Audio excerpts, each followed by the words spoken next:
I have to call a spade a spade. Our medical system is so incredibly atomised, and today was just further proof of that for me personally, especially with a disease that is so incredibly complex as endometriosis. So obviously I was referred to a colorectal surgeon due to some quite serious symptoms I've been suffering. I won't go into detail. I've been waiting for this appointment for 5 months in the public service.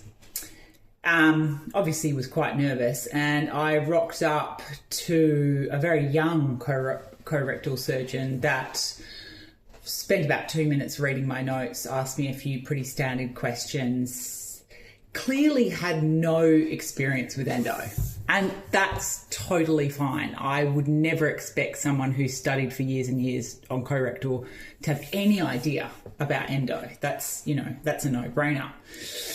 What I find hard to digest is this blatant atomization of subspecialties such as gynae, colorectal, all the things, because they don't seem to coincide or work with each other well, if at all.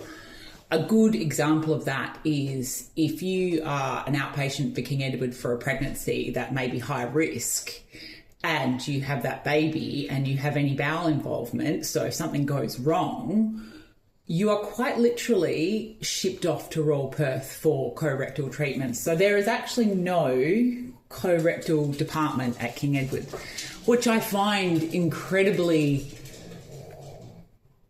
counterproductive.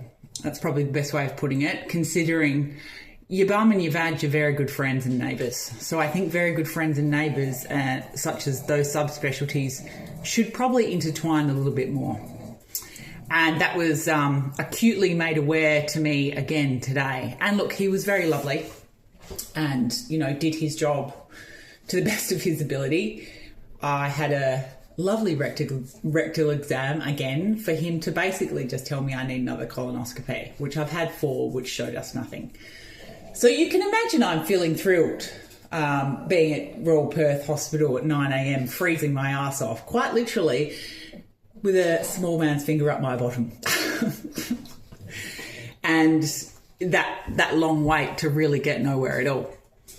I'm in two minds whether I should go through it again or whether I should just call it a day, because it's just kind of wasting my time. And he basically said to me, nothing's shown up on the scans, so it can't be that bad. And again, I go down the road of Western medicine's really only there to treat acute trauma. And they're great at it. They are so, so good at it.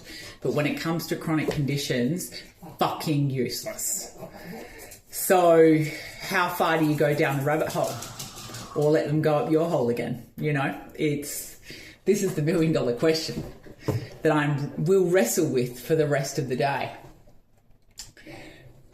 It's a tricky one. It really is a tricky one.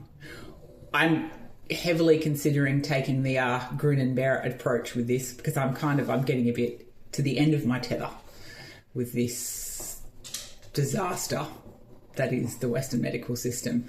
I will say this once more though, it's a well-oiled machine for trauma care, and I have a lot of